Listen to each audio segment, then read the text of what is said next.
प्रियंका, आहूजा साहब से कब बात करोगी? ना बाबा रितेश, मुझ में तो हिम्मत नहीं है। तुम में तो तुम जाओ, कर लो हमारे बारे में वापस से बात। मैं? अरे अगर तुम करोगी तो जान तो बचेगी। आहूजा साहब की लाडली हो, मेरी तो हड्डियां भी नहीं मिलेंगी। तुम भी ना, कैसी बातें करते हो? अच्छा ठीक है ठीक है, तुम कुछ मत करो, मैं ही कुछ करता हूँ।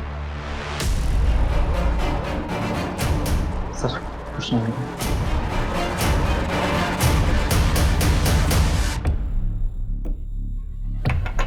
शेट्टी साहब, देखिए हम लोग शरीफ लोग हैं, आपको यहाँ कुछ नहीं मिलेगा। मैं डीसीपी साहब से बात करता हूँ तो बार बार आपको यहाँ आने की तकलीफ नहीं उठानी पड़ेगी। हाँ हाँ आहूजा साहब, आप टेंशन मत लीजिए, मैं शेट्टी से बात करता हूँ, ठीक है? शेट्टी, तुम्हें तो बड़ा यकीन था, टिप पक्की थी, फिर क्या हुआ? हाँ सर, टिप तो बिल्कुल पक्की थी, लेकिन देखो शेट्टी, हमें सिर्फ एक मौका मिलेगा आहूजा के काले धंधे बंद करने का। अगर तुम्हारी यही हरकतें रही ना तो मामला बिगड़ जाएगा। और हाँ, आगे से ध्यान रखो, उसके घर से कुछ नहीं मिलने वाला, उसके अड्डों का पता लगाओ। Right sir. 6-7 मिंडी पे 10,000, 7 मिंडी पे 10,000, 2 चौगा पंजा पे 50,000, कतिया 50, 75,000, खाजा।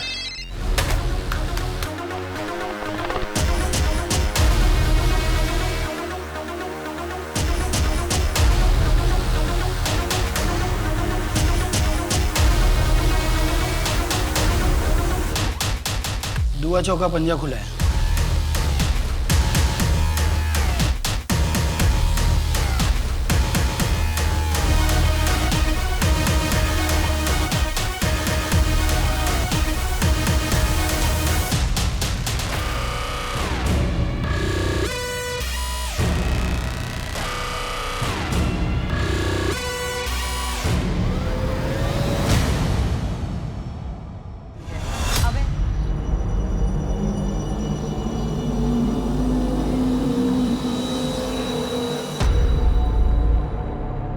और धंधा पानी कैसे चल रहा है जरा? बढ़िया चल रहा है। अरे धीरज अंकल, नमस्ते। नमस्ते बेटा, कैसी हो? अच्छे। अच्छा पापा, मुझे कॉलेज के बाद एक प्रोजेक्ट के काम से अनीशा के घर जाना है, तो थोड़ा लेट हो जाएगा। ज्यादा लेट मत करना। ठीक है पापा। और हाँ सुनो सुनो, ये रितेश को बोलना 1:30 बजे छवि को स्कूल से लाकर घर छोड़ना है। ठीक है मम्मी।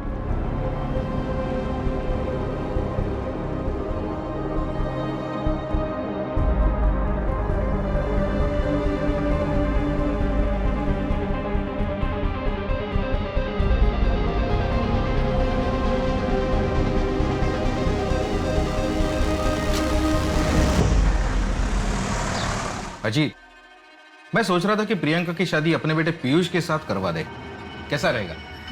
तुम्हारा बेटा महीने भर में जितना कमाता है उतना मेरी बेटी अपने दोस्तों पर एक दिन में खर्च करती है। 22 साल हो गए अजीत, आज भी तो वही बात पकड़ के बैठा है। तुम्हारी बहन रश्मि को मैं बहुत पसंद करता था, यही बोला था ना तुमने जब मैं रश्मि का हाथ मांगने आया था तुमसे। देख, मेरी जगह अगर तू रहता तो तू भी यही करता, और वैसे भी तुम उस वक्त सिर्फ सट्टा खेला करते थे और सारे पैसे सट्टे में उड़ा देते थे।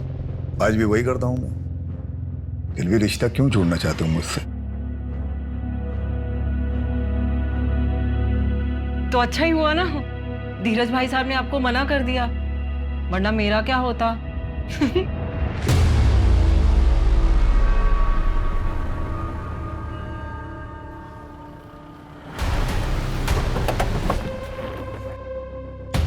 ओ साहब, एक मिनट साहब, कौन है आप लोग? ऐसे अंदर नहीं जा सकते। ओ साहब बात सुनो, ये आप लोग ऐसे नहीं जा सकते। सुनिए मेरी बात सुनिए। कमरा चेक करो साहब। साहब जबरदस्ती घर में घुस के आए साहब। शेट्टी साहब, आपकी खबरी बदल दीजिए। खोखली खबर आपको देते आप दौड़े चले आते हो। सर्च वारंट है हमारे पास। सर्च तो हो ही रहा है ना, कर लीजिए सर्च। सर्च करिए, तसल्ली कीजिए आपकी। प्रियंका, आहूजा साहब से कब बात करोगी? ना बाबा रितेश, मुझ में तो हिम्मत नहीं है। तुम में तो तुम जाओ, कर लो हमारे बारे में वापस से बात। मैं? अरे अगर तुम करोगी तो जान तो बचेगी। आहूजा साहब की लाडली हो, मेरी तो हड्डियां भी नहीं मिलेंगी। तुम भी ना कैसी बातें करते हो। अच्छा ठीक है, तुम कुछ मत करो,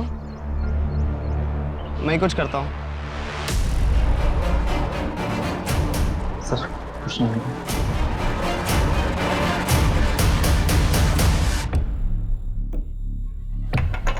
शेट्टी साहब, देखिए हम लोग शरीफ लोग हैं, आपको यहाँ कुछ नहीं मिलेगा। मैं डीसीपी साहब से बात करता हूँ तो बार बार आपको यहाँ आने की तकलीफ नहीं उठानी पड़ेगी।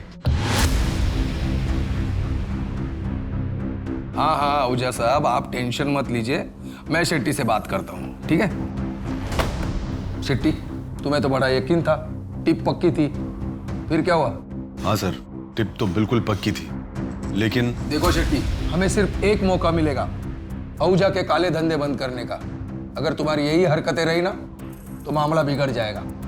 और हाँ, आगे से ध्यान रखो, उसके घर से कुछ नहीं मिलने वाला, उसके अड्डों का पता लगाओ। Right sir. जमीन भी बेच दी पंकज ने। इस सट्टे की लत ने हमारा पूरा घर बर्बाद कर दिया। श्रुति की शादी के लिए बस एक इसी जमीन का भरोसा था। क्या करेंगे? आप चिंता मत कीजिए, मेरे कुछ गहने पड़े हैं, उन्हें बेच देते हैं। देखो पायल, तुम 13 साल की थी जब यहाँ लाई गई थी। उस वक्त तुम कुछ नहीं कर सकती थी, पर अब तुम कुछ कर सकती हो और मैं तुम्हारी मदद करूंगा। यहां से निकल के तुम जान जाओगे कि बाहर कितनी खुश रह सकती हो तुम। साहब, आप हर महीने यहाँ आते हो, यहाँ के औरतों को और बच्चों को मदद करते हैं, उतना काफ़ी है। यहाँ से निकल के मैं कहाँ जाऊँगी, क्या काम करूँगी? जिस्म बेचने के अलावा कुछ आता भी तो नहीं। राशन और कपड़े तुम्हें शक्ति दे देगा, लेकिन पायल फिर एक बार सोच लो, मैं तुम्हें काम दिलवा सकता हूँ। यहां से निकलोगी तो जान जाओगी बाहर कितनी बड़ी दुनिया है, कितनी अच्छी दुनिया है।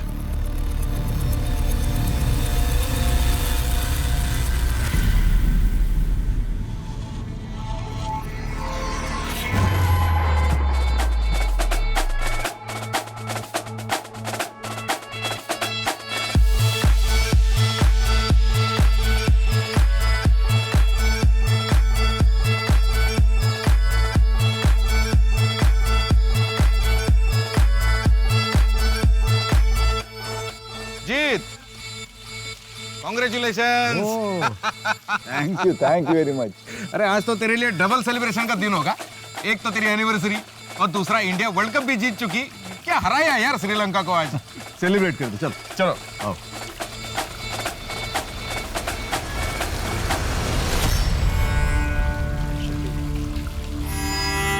और बाकी सब बढ़िया? भैया। हाँ अरे वो आज मेरी खुशी में शामिल होने कैसे आ गए तुम? भैया मुझे आपकी खुशी से कोई प्रॉब्लम नहीं है। गुड, जाते हो भाभी से मिलके जाना। और सुनो, खाना खा के जाना। रितेश, तुम बहुत मेहनती हो। और सुनो, मुझे कोई फर्क नहीं पड़ता है कि तुम हमारे घर के ड्राइवर हो। किसी भी काम से कोई छोटा या बड़ा कभी नहीं होता। अपने अरमानों को बड़ा रखो, अपने आप बड़े आदमी बन जाओगे। All the best.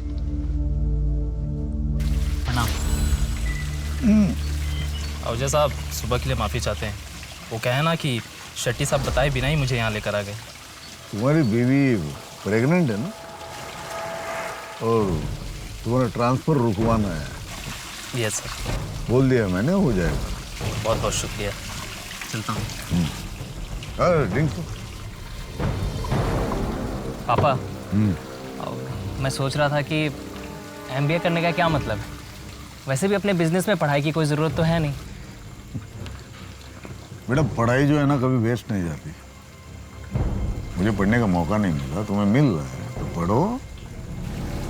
तुम सिर्फ एक ही साल की तो बात है, उसके बाद ये पूरा एम्पायर जो है तुम्ही को संभालना है। ठीक है पापा, मैं चलता हूँ, सुबह क्लास है, देर हो जाएगी। जाओ। जो है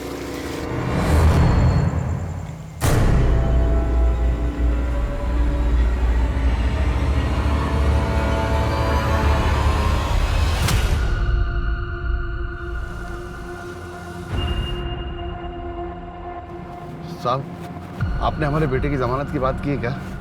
शक्ति, मैंने तुमसे पहले भी कहा है, तुम्हारे बेटे के मामले में कोई मदद नहीं करूंगा तुम्हारी। किया उसने, अगर उसे अभी छुड़ाऊंगा तो कल जाके किसी का मर्डर कर देगा वो। छोड़ो उसे, बढ़ाओ मत तुम। क्या हुआ? देखता हूँ साहब।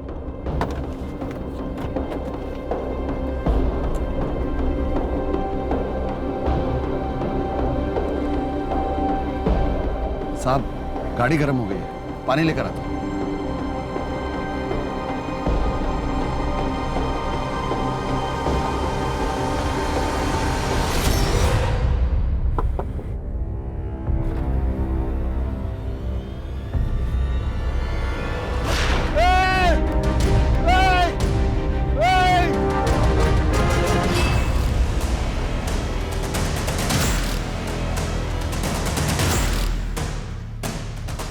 पेट्रोल की स्मेल। सर पेट्रोल की पाइप पहले से कटी हुई थी। ड्राइवर शक्ति ने वहाँ दूर से एक आदमी को गोली चलाते हुए देखा। वो कंबल ओढ़े हुए थे। जब तक शक्ति भागकर यहाँ आया तब तक वो आदमी 5 लाख रुपए कैश लेकर उस तरफ भाग चुका था। गणेश, ये आहूजा कोई मामूली आदमी नहीं था। इसके घर के बाहर सिक्योरिटी लगी रहती है, तो दिन दहाड़े उसकी गाड़ी की पेट्रोल पाइप काटना आसान काम नहीं है। सर इस एरिया में काफ़ी रॉबरीज होती हैं। इस बार आहूजा को टारगेट किया गया था और ये आहूजा भी काफ़ी कैश लेकर चलता है हमेशा। एक काम करो, इस एरिया में जितने भी गैंग्स हैं सबको राउंड अप करो।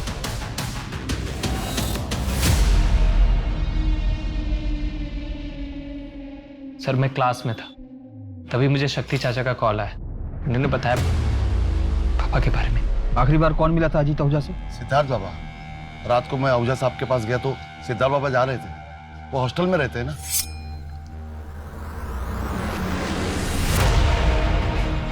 साहब मैं निकलूं? हाँ शक्ति, तुम जाओ और सुबह 8 बजे आ जाना। वो कल नई साइट देखने जाना है। सर मैं कल सिर्फ आधे घंटे के लिए ही आया था, उसके बाद घर चला गया। अभी सुबह ऑफिस के लिए निकल ही रहा था, तब खबर मिली। दीदी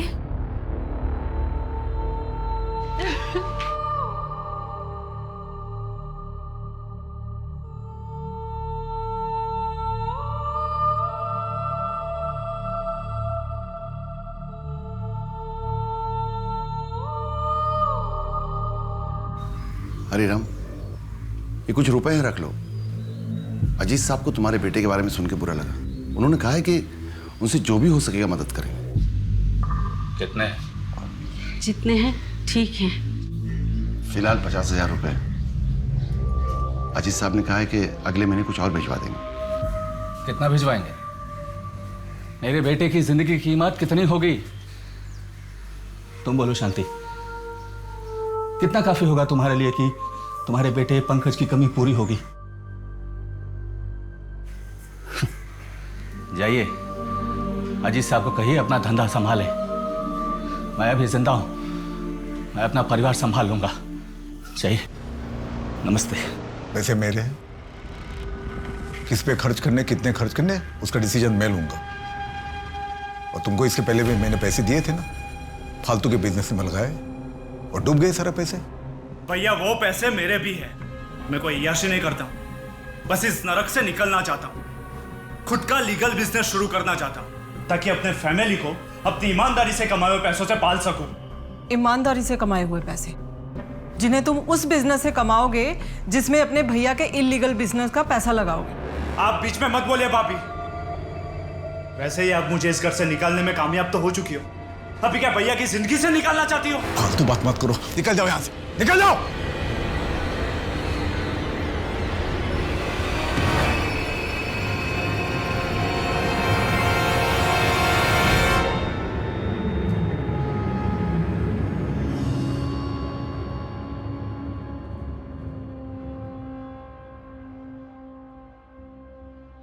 आप चिंता मत करिए भाभी, मैं सब संभाल लूंगा।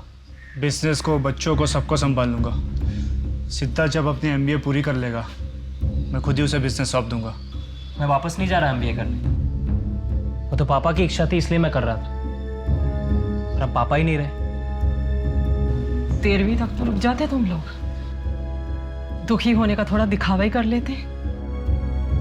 कोई नहीं संभालेगा बिजनेस, ये घर, परिवार और बिजनेस संभालने के लिए अकेली काफी हूं मैं।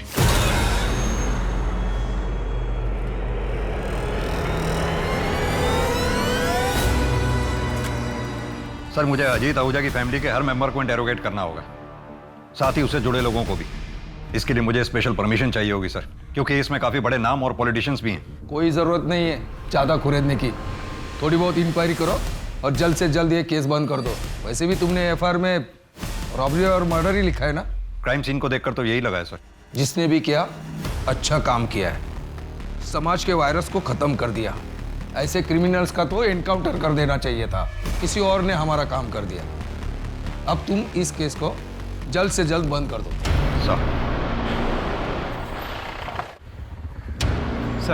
सर मैंने पता किया, आसपास के रॉबरी गैंग में ऐसी कोई इंटरनल बातें नहीं होती और ना ही तो खबरियों के पास कोई लीड।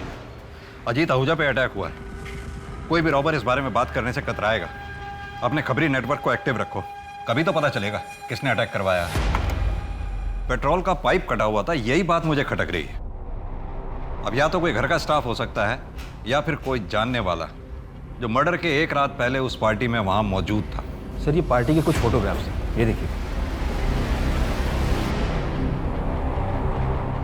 सर अगर अजीत आहूजा के लाइफ से सस्पेक्ट छांटने बैठे तो दर्जनों होंगे। बहुत बड़ा एम्पायर था और जितना बड़ा एम्पायर उतनी ज्यादा दुश्मन।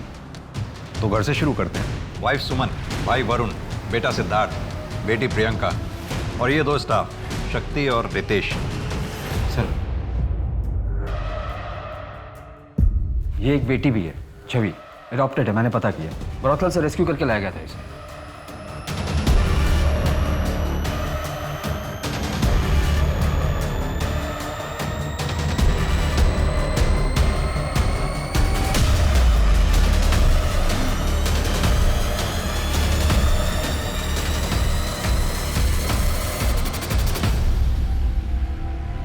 घर के अंदर से अगर कोई हो सकता है तो वरुण ही हो सकता है। वो ना तो मुझे पसंद करता था, ना ही अजीत को।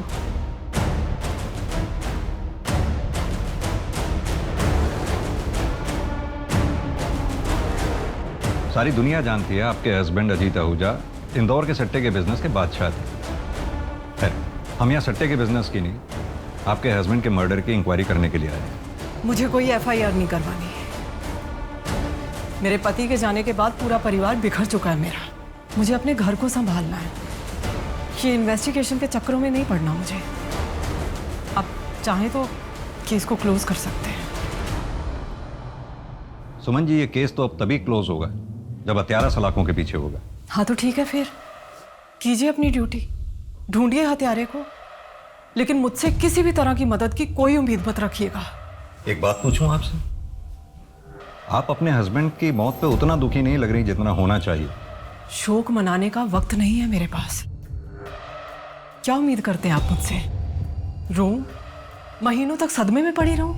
देखिए, मेरे पति का मेरे और मेरे बच्चों के सर से साया उठने के बाद मुझे उनकी सुरक्षा भी देखनी है। हमारा कोई नहीं है अब। इस घर की पूरी जिम्मेदारी मेरे ऊपर है। सदमे में जाकर जो मेरे पास बचा है ना, मुझे वो भी गंवाना नहीं है। गलत उम्मीद कर रहे हैं आप मुझसे।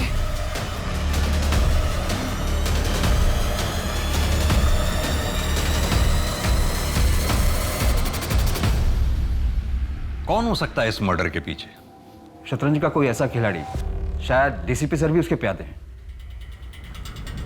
सॉरी सर, मन में खटका इसलिए बोल दिया। खटक तो मुझे भी रहा है। फिलहाल तो ये सोचते हैं कि अजीत आहूजा के मर्डर का सबसे ज्यादा फायदा किसे हुआ है? लगभग सभी को सर। सोर्सेज की माने तो सट्टे का बिजनेस अब सुमन चलाती है। बेटे सिद्धार्थ ने एमबीए छोड़ दिया क्योंकि वो उसे करना ही नहीं था। वरुण को फायदा हो सकता था, लेकिन सुमन ने उसके सपनों पर भी पानी फेर दिया। और वो धीरज?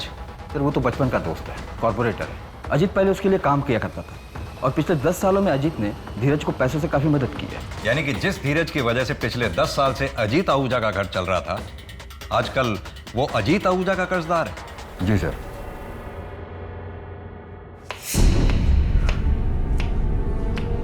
देखो ना, मैंने सब जेवर जमा करके देख लिए।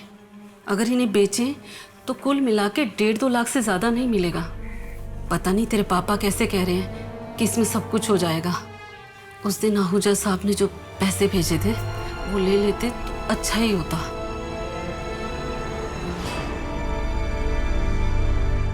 कितनी देर हो गई? तेरे पापा दूध लेने गए थे, 1 घंटा हो गया, अभी तक आए नहीं।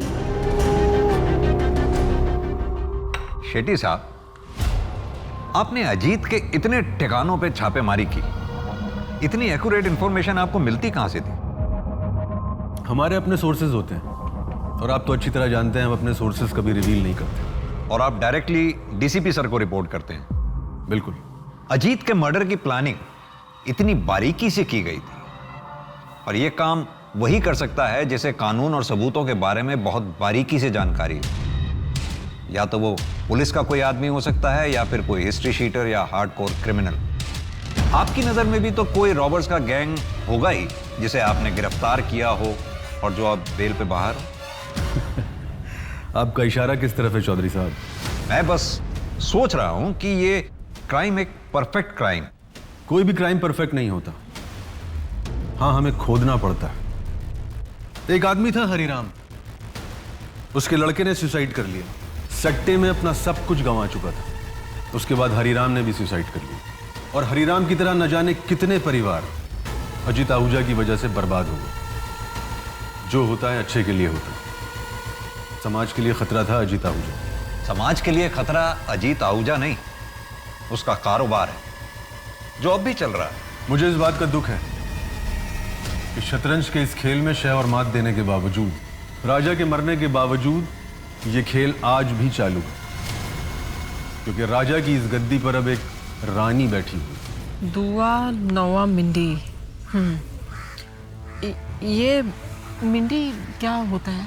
साहिबा, नहले के बाद जो भी आता है उसे हम जीरो में गिनती करते हैं, और जीरो मतलब अपनी भाषा में मिंडी। ठीक है, तुम शक्ति से मिल लो, और अगले हफ्ते से मटका 6 बार खुलेगा। 6 बार कुछ ज़्यादा ही रिस्क हो जाएगा साहिबा, और आहूजा साहब तो इतना रिस्क कभी। आहूजा साहब अब नहीं रहे, अब ये खेल मेरा है, और जो मैंने कह दिया वही नियम है। किसी को मंजूर नहीं है तो छोड़ के जा सकता है।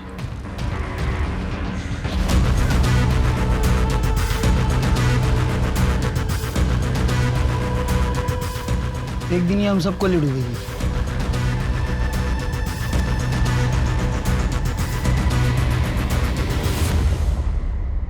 सर, अजीत की पोस्टमार्टम रिपोर्ट आ गई और बैलिस्टिक रिपोर्ट। सर, अजीत को पॉइंट ब्लैंक रेंज से सीधे हार्ट पर मारा गया था, और सर उनकी बॉडी से जो बुलेट मिली वो 9 mm की थी, जो ग्लॉक 17 पिस्टल में यूज होती है। गणेश, एक काम करो, बुलेट की रजिस्ट्रेशन डिटेल्स निकलवाओ।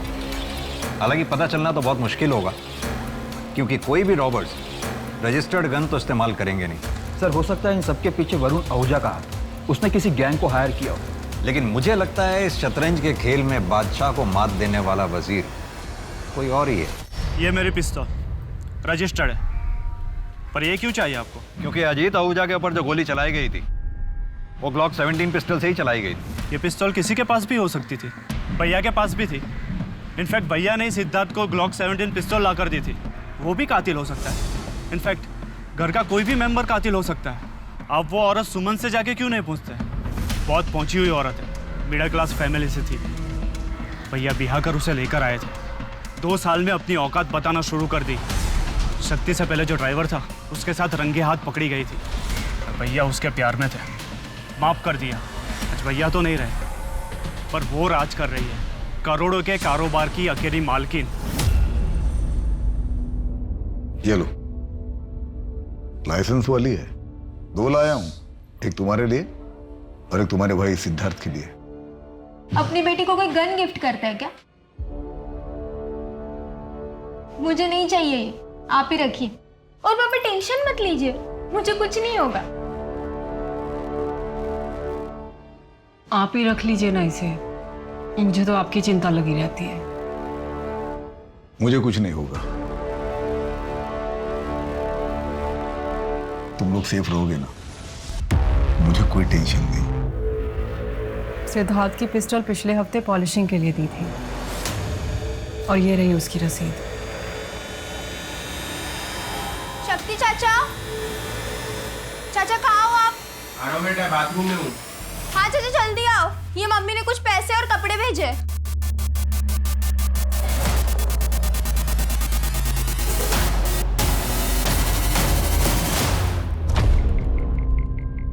सर मुझे लगता है कि वरुण ने जानबूझकर सुमन के अतीत का पत्ता हमारे पास फेंका ताकि हमारा शक वरुण से हटकर सुमन पर चला जाए।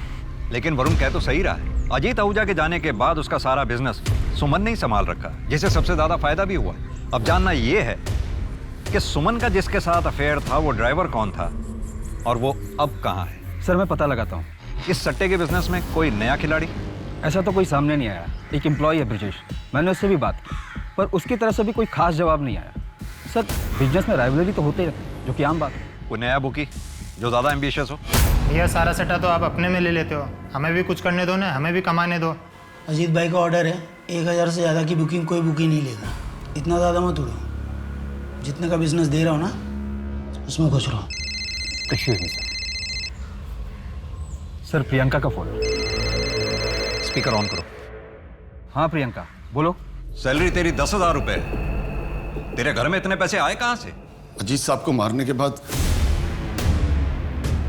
कार से जो पैसे उठाए थे वो पैसे थे हमारे घर में। बिना हाथ लगाए ही कन्फेस कर लिया। अब ये भी बता दे कि अजीत आहूजा को मारा क्यों? तू तो बहुत वफादार था ना उसका।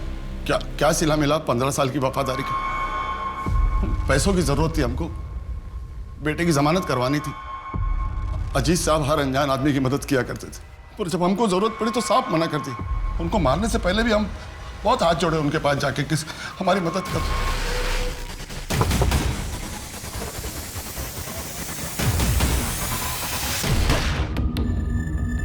पिस्तौल कहां से मिली थी? पार्टी की रात उनके कमरे से ली थी। और वापस कब रखी?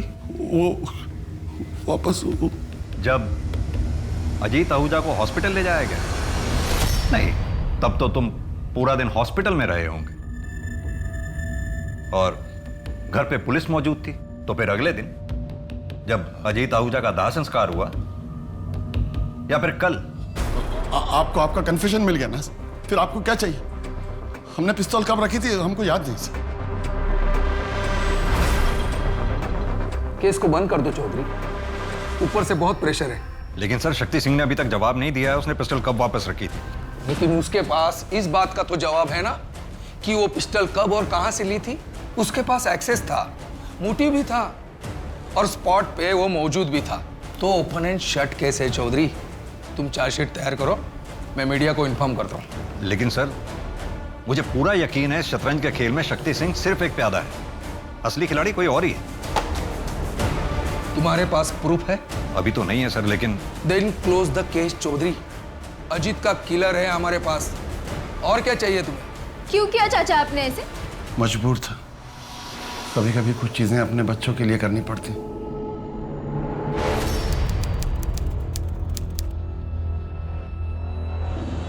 10 साल में बहुत कुछ बदल गया था। अजीत विला अब सुमन विला बन चुका था।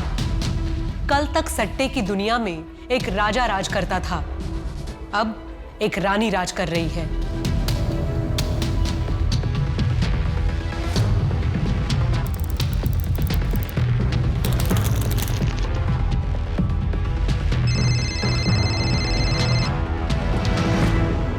पाँच 7 9 खुला है।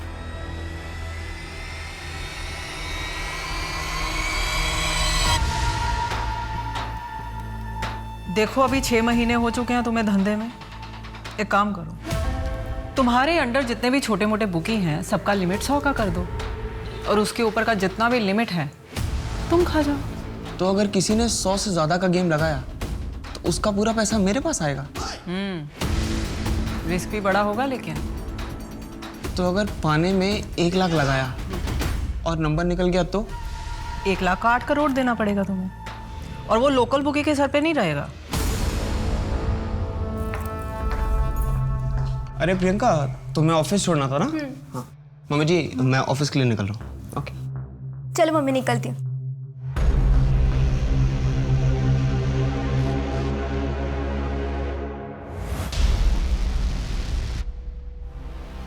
सिद्धार्थ, आपकी वॉच। थैंक्स। मम्मी आप ऑफिस नहीं चल रहे?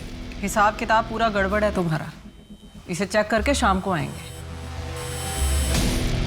अच्छा मम्मी, मैं सोच रहा था भोपाल में हैंडल करना शुरू कर दूं। कोई ज़रूरत नहीं है, रितेश अच्छे से संभाल रहा है ना वहां पर काम।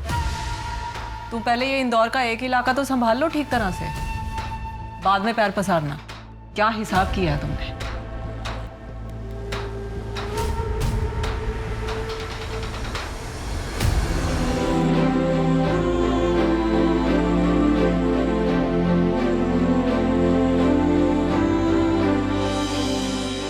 सुमन, मुझे समझ में नहीं आता लोग तो बेच बाज के सट्टा क्यों खेलते हैं?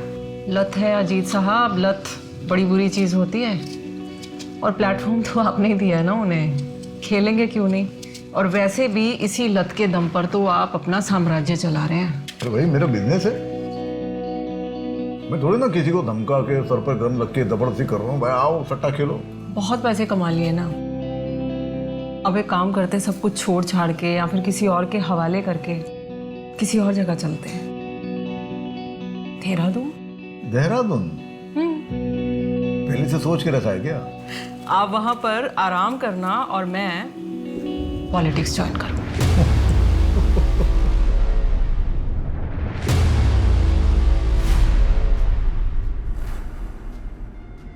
क्या हुआ? साहिबा गाड़ी बंद हो गई है, मैं देख लेता हूँ।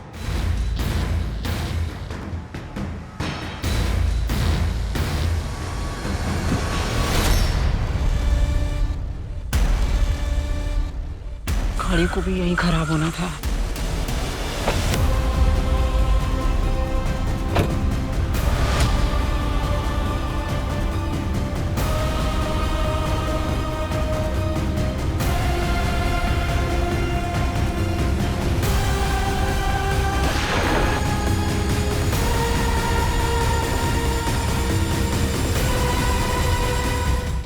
अटैकर के बारे में कुछ पता चला? देखिए, सुमन आहूजा पर जानलेवा हमला हुआ। हमारी इन्वेस्टिगेशन चल रही है, जैसे कुछ पता चलेगा हम आप लोगों को बता दें। प्लीज सर कहाँ तक पहुंचे? सर आपने सस्पेक्ट्स के बारे में कुछ बताइए ना। सर सुमन आहूजा के बारे में हमें कुछ बताइए सर। मैं कम इन? आओ गणेश, तुम्हें जो एक्शन लेना है, जो करना है वो करो। इस केस को जल्द से जल्द सॉल्व करो। मुझे पूरा यकीन है इस हमले के तार अजीत आहूजा के मर्डर से जुड़े हुए। जरूर पिछली बार हमसे कुछ ना कुछ छूट गया होगा। सर, शक्ति सिंह जेल में अपनी सजा काट रहा है, उससे बात करने के लिए मैंने एप्लीकेशन डाली है। सुमन के साथ जो ड्राइवर था उसने कुछ बताया? सर, ड्राइवर कमल का कहना है कि कार बंद पड़ गई थी, उसे ठीक करने के लिए उसने बोनट खोली, उसे गोली की आवाज़ सुनाई थी। उसने एक आदमी को बाइक से भागते हुए देखा, पर नंबर प्लेट नहीं देख पाया। ठीक उसी तरह उसी जगह पे अजीत का मर्डर हुआ। मुझे हमेशा से ये लगता था कि अजीत के मर्डर के पीछे उसकी बीवी सुमन का हाथ था, पर शायद मैं गलत था और तुम सही थे।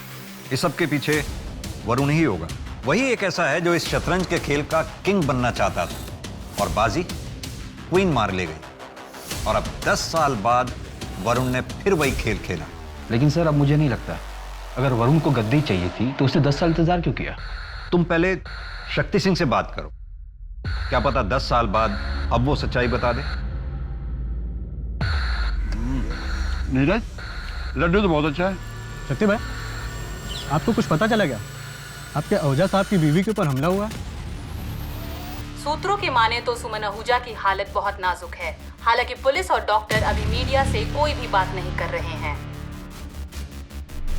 किसको पता था सुमन जी कंस्ट्रक्शन साइट पे जा रही है?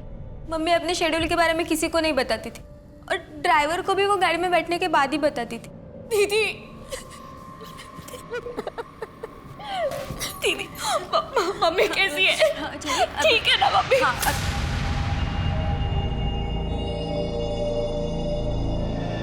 ये मेरी छोटी बहन है छवि।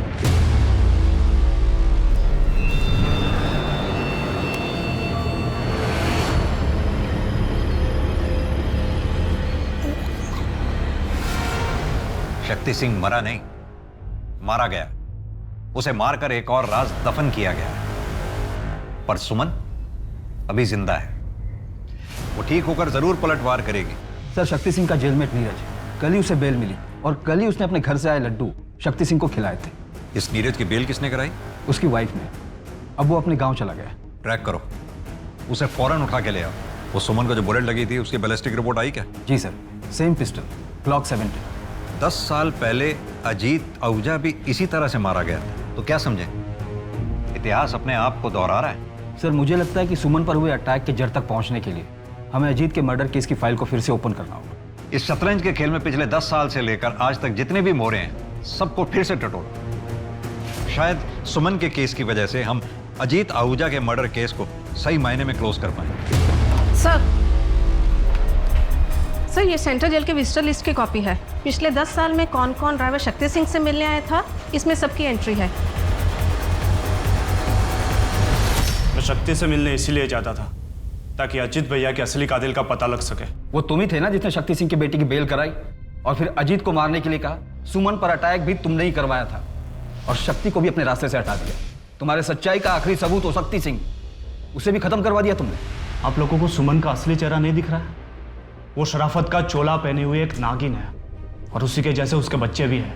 क्या पता है अटैक सिर्फ एक नाटक हो जो सुमन ने खुद करवाया हो। सुमन के पास कोई मोटिव ही नहीं है। 10 साल पहले अगर उसने करवाया होता तो हम ये मान लेते कि ये अटैक उसने हमें गुमराह करने के लिए किया, पर अब वो ऐसा क्यों करेगी? तुम गुमराह कर रहे हो हमें, जैसे पिछली बार सुमन के अफेयर के बारे में बताकर किया था। सर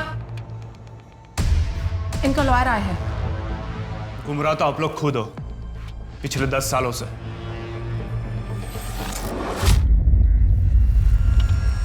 अब मैं रिटायर हो गया हूं इसलिए अब तो बता ही सकता हूं। मुझे टिप अजीत आहूजा का दोस्त धीरज देता था। मैं उससे नफरत करता था और इसीलिए उसे तबाह कर देना चाहता था। तो नफरत और जलन में तूने अजीत को मरवा दिया, पर सुमन पर अटैक क्यों करवाया? ना ही मैंने अजीत को मरवाया है और ना ही मैंने सुमन पर अटैक करवाया। तो फिर किसने करवाया? सिद्धार्थ। अपने बाप के मरने के बाद सबसे ज्यादा खुश था वो, क्योंकि सारा एम्पायर उसे मिलने वाला था।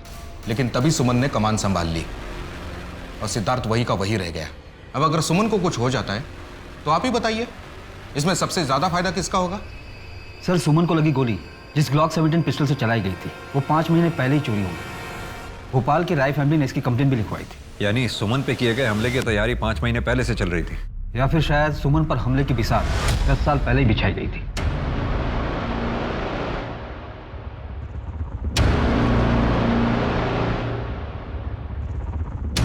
अजीत मर्डर केस में हमारे पास ये सारे सस्पेक्ट्स।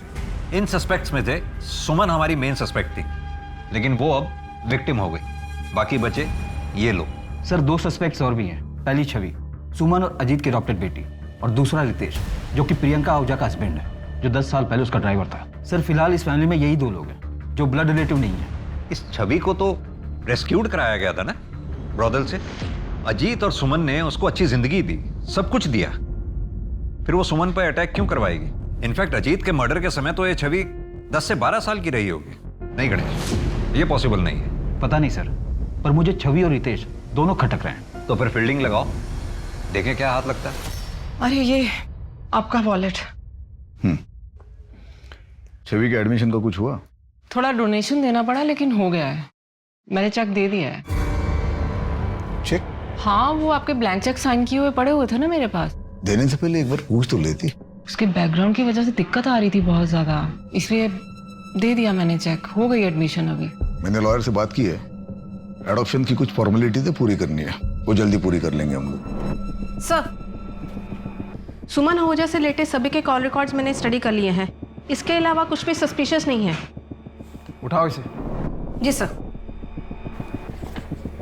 और इसके बारे में कुछ पता चला? हाँ सर, जेलर शर्मा से बात की मैंने। नीरज के विजिटर लिस्ट में भी इसका नाम है। इसका पूरा बैकग्राउंड चाहिए मुझे। सर आप ऐसे बदतमीजी क्यों कर रहे हो मेरे साथ? आहूजा फैमिली का दामाद हूं मैं। ये देख, पिछले 8 महीने से तेरे नंबर पर अलग अलग लैंडलाइन से कॉल आ रहे हैं और ये सारे नंबर देहरादून पीसीओ के हैं। छवि पड़ती ना वहाँ पर। अफेयर चल रहा ना तुम लोग का? सर क्या बकवास कर रहे हो आप? वो बच्ची है, वो 10 साल की थी तब से मैं उसे जानता हूँ, और वो फैमिली के बारे में पूछने के लिए मुझे फ़ोन करती थी। तो तुझे ही क्यों करती थी? वो भी अलग अलग लैंडलाइन से? मैं जीजा हूँ उसका, क्यों नहीं कर सकती मुझे वो फ़ोन?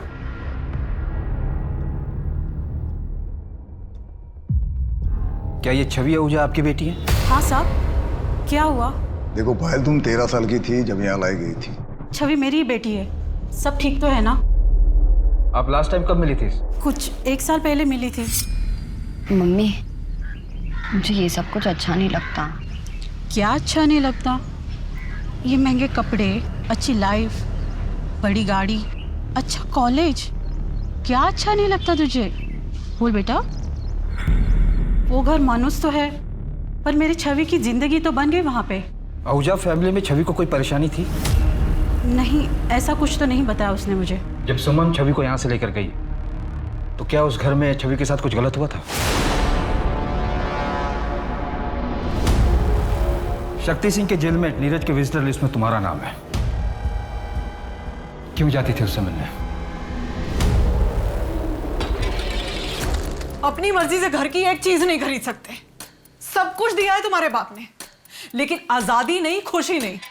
अरे खुद तो सब पर पैसे लुटाते रहते, और हम अपनी मर्जी से एक पैसा भी खर्च नहीं कर सकते। और तुम भी करते रहना इंतजार। तुम्हारे हाथ में कारोबार नहीं देने वाले ये। पर मम्मी हम कर भी क्या सकते हैं? अब तो जानती है ना, पापा किसी की सुनते भी तो नहीं है। एक तरीका है, अगर तुम मेरा साथ दो ना, ये पूरा कारोबार तुम्हारा हो सकता है। तुम ये कर पाओगे शक्ति? मेरे बेटे को बचाने के लिए मेरे पास कोई चारा भी नहीं। कल तुम मेरा काम कर दो, तुम्हारे बेटे की बेल की जिम्मेदारी मेरी। काम कल ही हो जाना चाहिए। हाँ, मैं शक्ति अंकल से मिलने जाती थी। मैंने जेलर से सेटिंग कर रखी थी। घर में शक्ति चाचा से मिलना अलाउड नहीं था, इसलिए मैंने नीरज के नाम पर एंट्री की थी।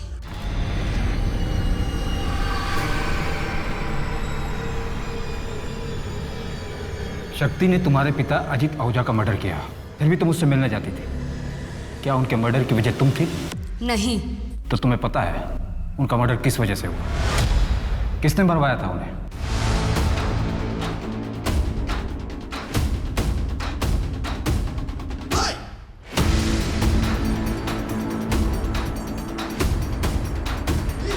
मम्मी 10 साल हो, आपने कहा था मैं संभालूंगा बिजनेस, और आप तो पापा के जैसे ही। तुम्हारे पापा जैसे नहीं हैं हम। कमजोर हो गए थे तुम्हारे पापा, उन्हें मारना ना बड़ा ही आसान था, लेकिन हमें कोई छू भी नहीं सकता। कहां से कहां लेकर आए हैं पूरे एम्पायर को। कर पाओगे ये सब? सुमन आहूजा बनना इतना आसान नहीं है। मुझे सिर्फ सिद्धार्थ और सुमन की मौत से मतलब है, फिर पूरा बिजनेस तुम्हारा। तुम सुमन को क्यों मारना चाहती थी? उसने तो तुम्हें सब कुछ दिया, अडॉप्ट किया था उसने तुम्हें। सुमन ने नहीं, मेरे पापा ने मुझे अडॉप्ट किया था। अजीत आहूजा मेरे बायोलॉजिकल फादर थे, और उस सुमन ने मेरे पापा को मार डाला। 10 साल तक मैं चुप रही, पर बर्दाश्त नहीं होता था मुझसे। वो सुमन आहूजा खुद को रानी समझती थी। मैंने उसी के खेल में उसी को मात दी थी। सुमन को पता था कि तुम अजीत की बेटी हो? नहीं, पर मुझे पता था वो क्या है। कल ही खत्म कर देना।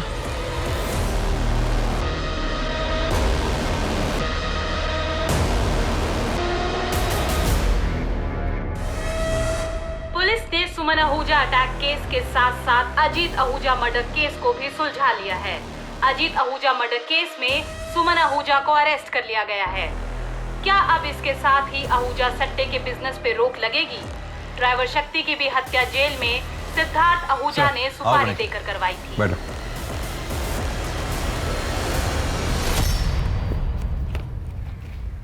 Congratulations, good work. Thank you sir. अब इस सट्टे के खेल से हमेशा के लिए छुटकारा मिल गया।